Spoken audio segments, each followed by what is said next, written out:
Hey guys, this is Bruce. Welcome to Convocourses Podcast, and I'm going to do a quick one today. Actually, I'm going to do two today. I got an appointment real soon, so I got to make this first part quick. What we're going to do is we're going to go through what's called the NIST CSF, or the NIST Cybersecurity Framework. Now, let's back up and explain what a cybersecurity framework is. What is a framework? A framework is a set of rules. That's all it is. It's a set of rules that line up with certain regulations, with certain security controls. That's pretty much all it is. So you've got many different kinds of sets of rules, many different frameworks for different industries. You've got one for the retail sector. Like if you ever worked in retail, you've got credit cards you have to protect. Well, those systems have something called PCI compliance, which means there's a set of rules that says, here's how we're going to protect all credit card information. Here are all the rules that we have to put in place. Somebody said guidelines. Exactly. They're just guidelines, a set of rules, best practices. They're all put together and you fit everything within that box. So retail has its own guidelines and sets of rules and frameworks. Financial sector has its own set of guidelines and rules. The government has its own sets of rules. You've got many different industries. As a matter of fact, every country has their own set of rules. If you go to Australia, they have a set of rules that they have for all their computer security. New Zealand has their own set. Canada has their own set. The EU, US, all major companies, organizations, they all have some set of rules that they follow, a framework. So that said, there is one framework that is the best framework, and I'm going to explain to you why that is. It's called the NIST Cybersecurity Framework, and the reason why it's one of the best, not even one of the best, it is the best. The reason why it's the best one is because what it does is it focuses on the organization and what they need to do. So whatever organization you work for, whether you're in the financial sector, the retail sector, whatever, right? All of you guys, all of us have to follow frameworks of cybersecurity. So what the NIST cybersecurity framework does, the brilliant thing that they did differently, is that it doesn't focus on any one industry. Like PCI compliance focuses on retail and protecting credit card information. Sarbanes-Oxley focuses on investment groups and banks and things like that. NIST 800 focuses on federal organizations. You can use all of these in your small business, but it's really catered towards that particular industry. The difference with NIST CSF, NIST Cybersecurity Framework, is that they focus on your business first. Like whatever your business mission is, it focuses on the things you need to do for cybersecurity. That is the difference. And that's why, in my opinion, it's the best. And what I want to do for those of you who are watching me is show you a book that I have right now. If you're interested in this, then check out a free book that I have right now. It's free for the next 5 days. I do this as a promotional for my books on Amazon. If you happen to be on YouTube, Facebook, wherever you're watching me right now, there's a link in description, link in bio, link in my profile that you can go to, and that book is free for the next 5 days. What I'm looking for, the reason why authors put these out for free, if you're wondering, is not because they're worthless. This is a 40,000 word book. It took me a while to make. It was a lot of time, money, and energy that I put into this book. So it is worth more than 99 cents. It's worth more than free. But the reason why we put them out there for free is to get some reviews, hoping that a few people out there will say, you know what, this was a good book, or thanks, Bruce, for this. This is great. This is a great reference, or whatever, because reviews is really how you get any traction on Amazon. So that said, the book is on the screen here, and it's called the NIST CSF, a Cybersecurity Framework Information Systems for Information Systems. And the reason why I call it that is because what I wanted to do is be a little bit more practical. Whenever I'm covering different parts of it, I'm telling you, like, here's how you would use it in your organization. Because I want it to be useful to managers, to IT people, and to everyone. Now, I'm still working on this thing. It's an early release right now. So the book is out, but the links that are in there I've got free downloadables that are coming out soon. I'm working on those. Those will take me a little bit longer to do, and a companion book that comes with that, which is going to be way more robust and have more stuff going on with it. But what I want to do is break down at a high level what this all is all about, so that by the end of this 10 minutes, I can explain to you what NIST CSF is. All right, so the first thing you need to know about the NIST CSF is that it's got three main components. The first component is called core. The NIST CSF core is basically security controls. That's basically what it is. But the way they do it is different. So the way they break it down is the main things that you as an organization needs to have, whether you're a bank or your Walmart or your Walgreens or federal organization or a state of Iowa, whatever it happens to be, all of us, all organizations, whether it's a business or mission, need to do these things that they talk about there. And there's 5 of them. The first one is identify. And all that is identify what's in your environment. Most organizations do this. It's called a baseline, where you're figuring out what hardware, software do we have in our organization. But that's not where it stops with identify. Another thing that you're going to do with identify is identify risks, identify threats. You're going to identify your business needs, your business requirements. Identify is the section that you do this in. Now, the difference here, the stark difference between this framework and another framework is that NIST 800, it goes through a cycle. It has a cycle of what you need to do as an organization, and it does include identify, but it doesn't. It's kind of sprinkled throughout all the 1,000 controls that it has, and that's kind of the difficult part for an organization. That's why a lot of organizations are like, it's robust and it covers everything, but it's like, this is a little bit much. We're a small retail band. Like, we don't need to do NIST 800. So the difference is that NIST CSF, it says, okay, you need to identify these things. So you see where it's going here. Now, let me go a little bit deeper in this. The next one is protect. Protecting is about data loss prevention, access control management, identity management, awareness and training, data security. It's the stuff that most people think about when you think about cybersecurity. It's securing the actual systems. So you had identify, then you have protection. That's a part of the core controls, the core functionality of the NIST CSF. Now let's go to another one, is detect. This is very, very important. So detect is, can we see the vulnerabilities that are coming in and out? Do we know the threats? Can we detect the threats to our organization? Really important if you want to have risk management is to detect the anomalies that are coming in and out. So this one's continuous monitoring. If you're familiar with NIST 800, most organizations have some form of detect. They don't call it detect, but they're detecting vulnerabilities and stuff.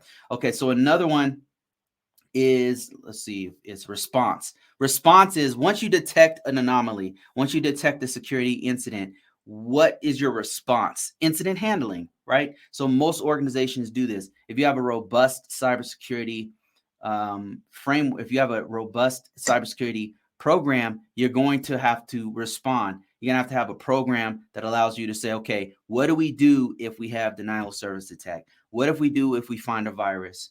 Once we've detected a virus. And then the other one is recovery. So recovery is, let's say that something happens with our system, like our system goes down. Our system's down. Now, what are we going to do? How do we recover? That's the backups. That's the disaster recovery plans. It's not just backups. It's not just a technical piece, but it's, what do we as an organization do to come together and make sure that we are doing our main business function?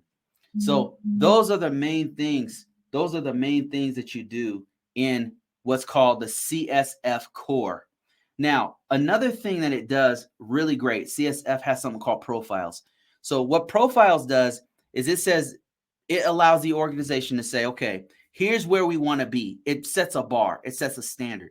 The organization says, okay, let's say we're a small retail brand, right? We're TJ Maxx or something, and we have a level that we want to get to. We know we're not where we want to be. A profile says, okay, What do we want to look like? A profile paints a picture of where you want to be. It's called a target profile. So what you'll do is say, okay, in X years, well, let's say 1 year, TJ Maxx, we want to be able to monitor all traffic going in and out of our network. But we're not doing enough of it. Currently, all we're doing is monitoring the email. Now, I've never worked for TJ Maxx. I'm just using them as an example. I don't, but I'm just giving you one example. A profile says, here's where we want to be, and you can start marching towards that. So that's the second tenet of the NIST CSF. We talked about core, which is basically security controls and the functionality of getting into cybersecurity. And then the profile, which means here's where we want to be, and we're going to go towards that direction. The third one is implementation tiers. Implementation tiers is broken up into 4 parts. The first one is a partial implementation. Second one is risk-informed implementation. And then you go to repeatable. And then finally, improving the implementation. And I'll just give you an example of the first and the last one to give you an example of what this is all about. The first tier is most small organizations will have something like this. That means like we haven't implemented everything within our organization, but we've got something. Maybe we have a policy in place, and maybe we're hitting a couple of those things. Maybe we have a security team that's in place, but we don't have everything. It's a partial implementation of security. We're doing something, but we're not quite where we want to be. Now, take it all the way to the fourth tier of implementation, which is adaptive implementation. That means that not only do we have a policy in place, we have a team in place, but we're constantly improving. We have metrics that are collecting all the data so that we can see where we messed up before, so we can do better next time. We're constantly trying to improve. Now, the reason there's 4 tiers is because not every organization has the time, money, or energy or resources to get to that highest level, right? Implementation, it takes a certain level of effort and a certain amount of money and time to get to that point. It's brilliant that they broke it into tiers, because now you can say, okay, I am a medium, small company or whatever, and we can hit tier 2, which is risk informed. We have a risk management strategy. We're following the NIST 800. We're following PCI compliance. Here's how we're going to deal with something that we couldn't implement. So you have a risk management process that's in place. That's risk informed. So because there's 4 different tiers, you're able to get in where you fit in. Like if you partial, you can be at tier 1, but if you're like a Fortune 1000 company that's international, and you need to get better because you're constantly under threat of different cyber attacks. Now you have to be adaptive. You got to put way more money, time, and energy into being the best you can be and always improving. And that's why Department of Defense, organizations like NASA, they can't afford to mess around. They got to spend a lot of money to actually have something like an adaptive implementation. They cannot mess around with that. So that, in a nutshell, is the NIST CSF. And I go in much greater detail in all the subcategories of each one of the control families and how I actually integrate it with different control families. At the end of each chapter, I say, here's where it lines up with COVID. Here's where it lines up with NIST 800. Here's where it lines up with CIS controls. So each chapter breaks that down. This is a free book right now. It's only free for the next 5 days. I think there's 4 days left. I don't remember, but it's like Tuesday is when it's done. And then I'll probably leave it for 99 cents for like maybe a few days after that, so I can get some reviews. I'm looking for reviews, guys. And I really appreciate all the support you guys already give me. It's really great. It's actually really been helping me as an author. And I really appreciate everybody who leaves 5 stars or, goes in there and puts in some comments, or even just downloads the book. That actually helps me too. All right. So I'm going to take a couple questions, but I do have to go real soon. I'm going to do another live later today in between my appointment that I have to do. So I'm going to take a couple questions. I got some folks watching me on TikTok. Somebody said, I'm getting into I'm getting into start a Google certified training. Well, congrats on taking your first steps. That's good. I'm a beginner. You got to start somewhere. That's great. The first step is to actually learn the information. What programming knowledge do you need to be a cybersecurity guy? I've been doing this for 20 years. I can only speak for myself, but I've been doing this for 20 years. I make six figures. That's my average. Um, I work from home. I'm not a programmer. I do not know programming languages. I can learn them fast, but I've done it on my own a couple times. I wanted to do an app. Remember when that app thing was going like early 2000s and people going crazy? I wrote my own app and stuff, learned. I'm really bad at it. But for my job, I've never not had to use any kind of programming. Some scripting would help, but a lot of times I'll have a buddy who's my coworker be like, "Hey man, could you like here? I'm doing this work here. Could you help me with this scripting?" And they're like, "Oh, here, sure." And so I don't know. I don't have any programming skills, but I'm making six figures. I'm doing pretty good for myself. So you don't have to be a programmer.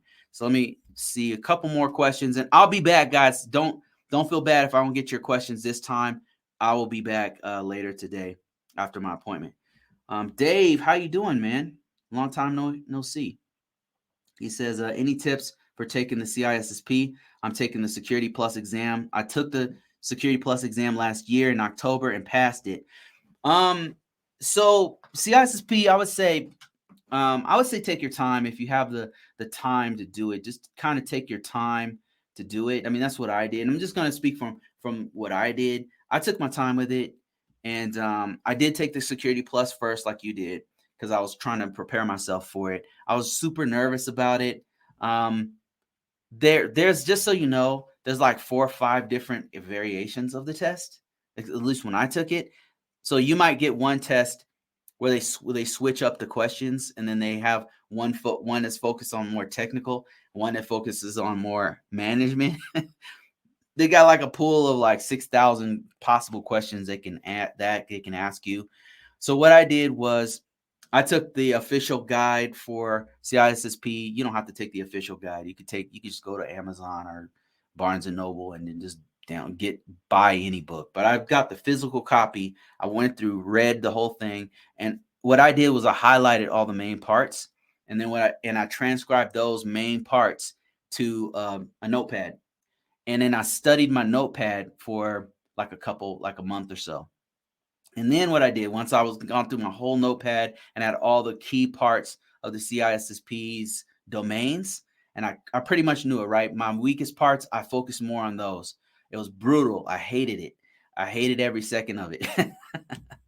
Except the areas where I just knew off the top of my head. But the ones that I really had a challenge with for me personally was cryptography. I've never been like, you got to memorize all those different cryptographic modules that you don't use every day and stuff. So that's what I would do, is memorize those parts I was weakest on. Once I went through all my notes, the next thing I did was I took back to back question and answer. You can find these on the internet. You can find them on for these. There's a site I think is a paid site called CC Cure. That's what it used to be called. And basically people would put sample questions, not brain dumps. I would avoid brain dumps, and the reason why is because some of them give you BS information, and you don't want to you want to go to places that have real possible questions. Take as many of those questions as possible. Just keep taking them over and over again. I would highly recommend you use ChatGPT. ChatGPT is really good at generating questions. You can literally have ChatGPT ask you questions about the CISSP on each domain. The hardest part about that test was the answers. The answers were the hardest part of the test, and here's why. So you get a question, and the answers, there'll be 3 answers that sound similar. There's 3 answers there's one question that you can always throw out, right? It has nothing. They're really testing you. Like, this question has nothing to do with the question this answer has nothing to do with the question I answered. Then the other 3 are like, I don't know. Like, these other 3, it feels like it could be any one of these 3. And I would just read them over and over again, and there'd be one word or something that was off on another one. That one I would throw out. Then it would be down to 2. And I'd be like, I'm like, I take the questions over and over. If you take hundreds or even thousands of questions over and over again, after a while, you'll have like rote memory of it. Like you'll be able to knock out like 60% of the questions that are going to come to you because you'll have seen it at least once, like, or some variant of that question. That's what I did. It worked. I passed the first time. It was very difficult. It was a difficult question. Difficult test for me personally. Like I said before, I know people who claim that they took in 30 minutes. I took that thing. I might have had 5 minutes left. I was like the last person in there because I second guessed myself. I know the materials, just I second guess myself on everything. So I kind of overstudy to compensate for my own shortfalls of like second guessing myself. So I hope that helps you out. Take your time, go through each domain, use ChatGPT to generate some questions, and go through thousands of questions, go through thousands of test questions. All right. I think that I need to get the heck out of here, but I will be back.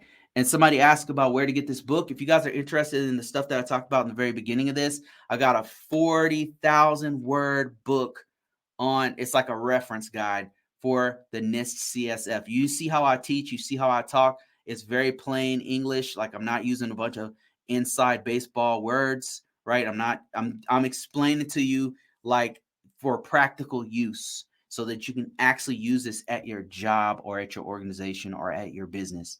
So this book is very valuable. I'm giving it away for free for the next 5 days. I'm looking for reviews. Thank you guys so much. I really appreciate this community. You guys have helped me become a legit author.